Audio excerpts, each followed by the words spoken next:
Hi everyone, I'm David Reeder, and we are off deck. Rick DeMont announced a couple of weeks ago that he is retiring as head coach of the Arizona Wildcats. He's been in the top spot at U of A for 4 seasons, but he's been in Tucson much, much longer. He swam there, and then he was an assistant for quite a while, mostly under Frank Bush. They call him Rocket, and Rocket joins us right now. Coach, how are you today? Thanks for doing this. Yeah, I'm good, and it's let's talk. What do you got? Well, what do I got? So why'd you decide to step down? You know, I've been, the last few years as I've been approaching an age where I could retire, it had been in my mind. It was kind of a place where I wanted to get to the place where I actually could. And so I reached that last year, and so it's kind of been in the forefront of my mind. I wanted to get through 16 for sure, and it kind of kept going. And I just basically got tired. I got tired. Yeah, fair enough. So when did you decide, and when did you tell the team that you weren't going to be coming back for next season? Two Mondays ago, I got to the point where I thought, I just don't know if I got another season in me, and there's a lot of things that I want to do. Our family life is very complicated with. My wife, we own a swim school. She works full-time, and I'm working full-time. Well, more. And swim coaches work a lot. And it was just, it was getting to the point where I just felt like I was underwater with things that I thought were the most important things in my life. Fair enough. How'd the team react? I think they were shocked. I mean, there's no good time to do this, and whenever you do this, you're leaving people hanging. If I did it 2 years ago, or if I did it 2 years from now, you're swimming is such a continuum, and you're always on the treadmill. You're leaving people hanging, and I felt very bad about leaving my staff hanging and leaving the team hanging. But there's a lot of good coaches out there that could do a great job. So I think if they just have faith, they'll be in good hands. Yeah. So I'm going to ask you to kind of reflect a little bit right now. So what are you most proud of as a coach? Oh man, I have no prep for that question. That's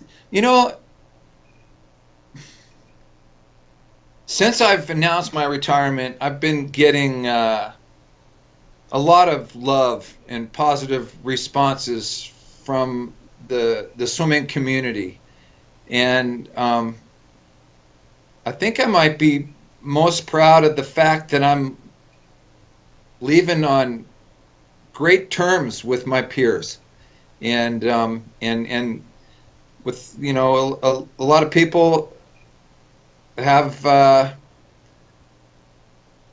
leaving with a lot of good positive relationships, and pretty much solid across the board. Haven't crossed anybody. I've done people right. I've been trying to do it right, and be right, and I think maybe folks notice that, and that probably makes me the most happy, actually. Yeah. So in your own swimming career, you dealt with some tough stuff. Obviously, what happened in 1972 when you lost your gold medal and you couldn't swim the 1500. What did you learn from that? How did you apply that as a coach? Oh, wow. Well, I mean, I've learned from obviously that was a giant disappointment in my life, and it was something that what I learned is I didn't want to be defined by that incident and have my life defined by that incident, and so I didn't let it, and I think that I don't know what I learned by that, but life is everything that happens from the present forward, and those are the things that you have control over.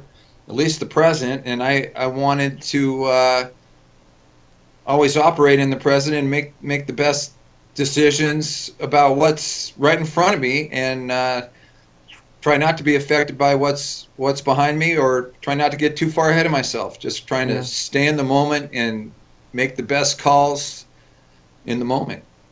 How do you? I don't know if I answered your question, but I tried. Fair enough. Fair enough. So how do you show athletes the importance of being mentally tough and being able to persevere through moments that really can crush you? You know, it's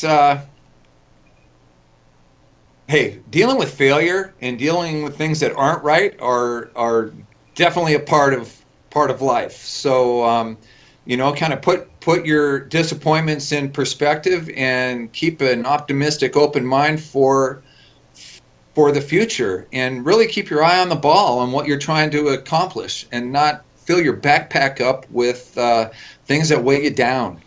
And so I'm try to get in help people maybe think in those ways. Yeah.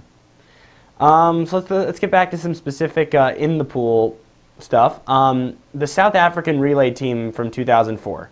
You coached 3 of those 4 swimmers before that, and then Darian came to U of A later. So what did it mean for you to be a part of not only that team's success, but such a big moment for that country in swimming? Well, that was one of the highlights of my you know, of my career, being with those athletes who were really, you know, focused and well directed on the task at hand, and just to be around people that want something that bad. And I mean, that's an honor for me to have an effect there, and to be a part of something like that. I mean, that was you know, that was a fantastic moment in their careers, in their country, and in my career also. And one of my proud moments, definitely. Another one, I would imagine, the national championships you guys won in 2008. What did that say about the program that you guys had built? You know, that was well, I mean, that was just a fantastic time, and the momentum was building and building and building, and it was just finally really nice to kind of land that plane that had been, you know, kind of preparing for landing for a while, and then to do it, you know, with that was an awesome coaching staff, an absolutely awesome coaching staff, and a whole lot of fun. People on that coaching staff, you, Frank Bush, Greg Rodenbaugh, you guys had quite a crew down there in Tucson, and then Whitney Hite coming a few years later. And Augie Bush there too. Oh, he yeah. was a part of that one for sure. Wow, that was a long time ago. Wanted to ask about a swimmer you've coached for a long time, Matt Grevers. He's been with you for about a decade now. We talked this weekend in Santa Clara. He said how much he enjoyed being around you, swimming for you, and how much he's going to miss you. So what has he been like to coach, and to see how much he's grown over the past decade? Well, I mean, he's grown a ton in the last decade, and you know, he's an absolute pro. He's a role model for any athlete anywhere. He's a professional, and he treats it like you know, it's hard to explain. He's got all the variables covered, and he's really a consummate athlete. He's a beautiful person. He's got a big heart. He speaks his mind. You know, we banter back and forth. I better have reasons for what I'm doing to him, or he'll let me know. And you know, you know, I guess you could say he's a little bit like my son, or something like that. I mean, we're family. We share a lot. I love the guy down to the bone, and just so fortunate to have been able to work with someone like Matt. Mm-hmm. What was it like seeing him when he won gold in 2012? It was, I mean, that was tremendous. That was tremendous. He was so on his game there, and it's just fun to see people when they, you know, get to that level competition, and when they're on their game and you can kind of smell it all happening, to be a part of that is amazing. That was big. That was huge. It was, how do you say, it was, I don't have words for it. What does it say about him that he came right back after missing the team in 2010, came right back after missing the team last year? He likes to race and he likes to compete, and I think he's going to keep doing it as long as his body will allow him to go. It's a lifestyle that he really, really enjoys, and it's just amazing that swimmers can last this long and be effective and at a very high level and at the top of their game. He's got I don't know if he can go 10 races as good as he could do 10 races before, but I think he can do one as good or two, and we're just trying to land that plane for that. But now I forgot your question. Just about how he's been so consistent and he's come back after big disappointments. Yeah, he's resilient. But, some of those things is, he knows how much he's invested in some things, and there's a few times where he hasn't invested a lot, and then there's some times where he has invested a lot and been disappointed. But he likes to race, and if you get him in the arena, he's going to make the most of that. Whether he's in shape, out of shape, or whatever shape he's in, he's going to get as much of Matt Grevers into that race as possible.